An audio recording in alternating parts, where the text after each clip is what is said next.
Yes guys, welcome back to another video. Welcome to the George Benson football channel. It is a few hours after the 6 Things We Learned video, which if you haven't seen it yet, you should definitely go and check it out from the Leicester game. It was a phenomenal night. I think even the ending, which was the scrap, you know, reminiscent of the Battle of the Bridge against Spurs towards the end of the season a few years ago, to prevent Tottenham winning the league, to give it to Leicester. Of all the bloody teams, it's gone full circle, and Rudiger has basically sent everyone packing. Thiago Silva has become one of a cult hero in his own right after what he did last night, and even his wife is saying how much she hates Tottenham in the stands. It was a wonderful evening. If you are not yet subscribed to this YouTube channel, we have got an incredible 10 days lined up for Chelsea with another cup final against Aston Villa, and then the small matter of the biggest game of pretty much the last decade in the Champions League against Manchester City. First things first though, I want to give a shout out to my boy Jack, who's a good friend of mine from home, and he went to the game last night and he sent a couple of clips. So for those of you that don't follow me on Twitter, which is @MrGeorgeBenson, and Instagram @MrGeorgeBenson, I wanted to share a couple of these clips from the game last night from the crowd of Jack going mental and everyone else in there because it was special.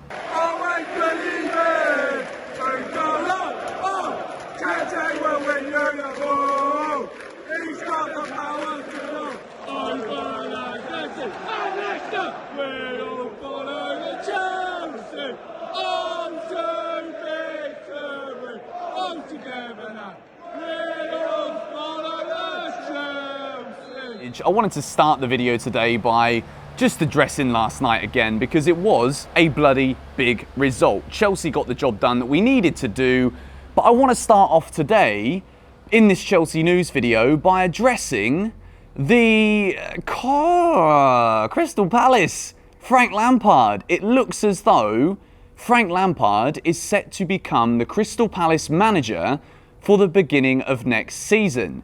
And I've had a few people message me on Instagram saying, are you a bit worried that Frank Lampard might make Crystal Palace a top 6 side that will have to compete with Chelsea and there's another team to worry about? I don't know if this was a serious comment. Again, it's nothing against Lampard. You guys know he's my childhood hero. I was absolutely gutted when he got sacked. I thought it was too early, but Tuchel's come in and proved me wrong, which I'm absolutely delighted about. But Frank Lampard to Crystal Palace. I think this season, when we look at what we've achieved and the players that have become such pivotal parts of this Chelsea team, we cannot, despite whether we think that Lampard was the right man for the job, and a lot of people think he should have been sacked earlier than he was this season as Chelsea manager, I don't think we can ever underestimate the massive influence, particularly on Mason Mount, that Frank Lampard had. If we look now at our most important players, particularly after last night, you'd say Rudiger, the man deserves a new contract 100%, but Mason Mount was one of the best players on the pitch. And the fact that Lampard showed so much faith in Mason Mount, in some people at the start of Mason Mount's Chelsea career were saying like, I don't know if this guy's good enough, like, do we really understand what he brings to the team more than just always running around like a headless chicken, chasing after the ball, pressing the opposition? And Frank Lampard stuck with him. And it wasn't just him, it was the likes of Reece James. We saw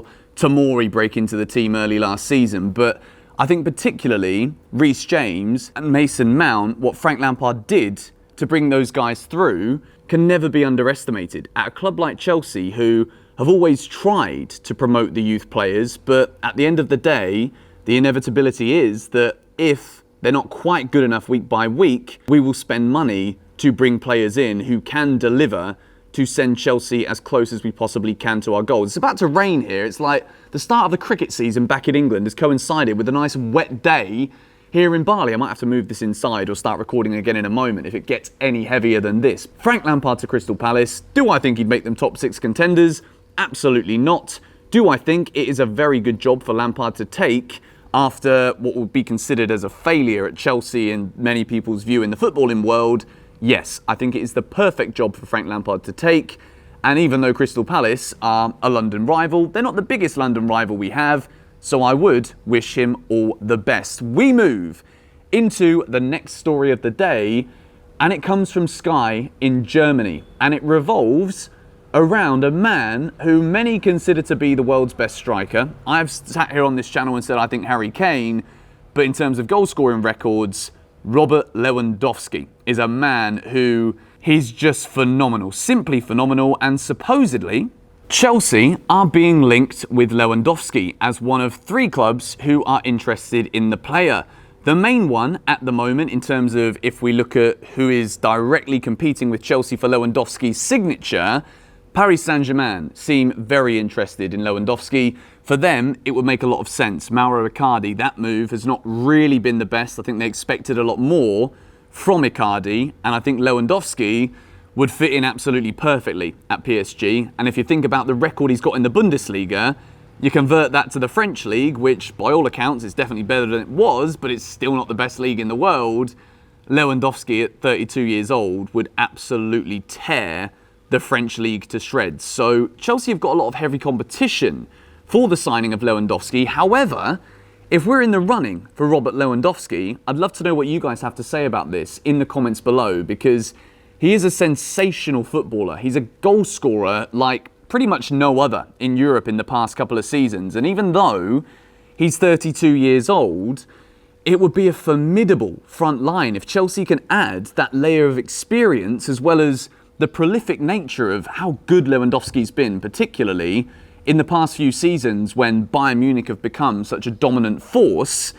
I think he would be excellent at Chelsea. And I think, again, if we're looking at how much money would need to be spent and all of the barriers that Chelsea currently have for other targets such as Harry Kane, it's very unlikely. As I said in yesterday's video, you should go and check that out if you haven't seen it. Tottenham selling Harry Kane to Chelsea would be something that would be highly unlikely, considering that Daniel Levy wants to be where Chelsea are at. He wouldn't sell their best player and club captain in order to make Chelsea that much better when he knows that Chelsea are only maybe 1 or 2 players away from a title-winning squad, or challenging squad at least. And Harry Kane is one of those when we talk about that prolific goal scorer. So Harry Kane's there. Erling Haaland, who's another man that we've covered heavily on this channel.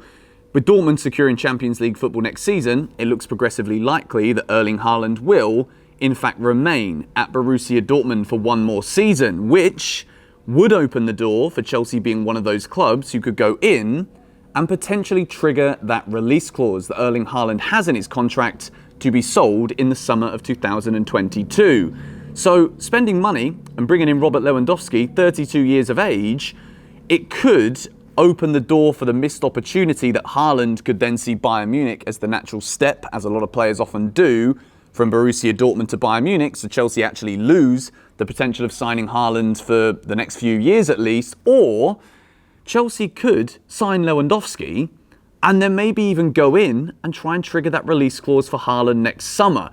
I know that a lot of what I'm saying right now may come across as just absolute delusion to a lot of you. I love it how as soon as someone disagrees or thinks that my opinion is completely impossible, they just like to say that as a human being I'm a delusional soul and I should just go and sit in the swimming pool and stay under the water for a few minutes. But I'm not going to do that. I just think it is a feasible idea. Sky Germany have reported, not, again, a source that I would really value as the most credible, but there is definitely rumours that Lewandowski will be leaving Bayern Munich this summer, and Chelsea are supposedly one of the suitors in the player. So let me know in the comments down below. We've spoken about another striker here today who is definitely a world-class option who, at least for the next season or 2, would solve the goal-scoring issue that Chelsea have had going forward this season. Lewandowski, for me, it's him, Lukaku, Kane and Haaland. These 4 strikers who have all been linked with Chelsea in recent weeks and months.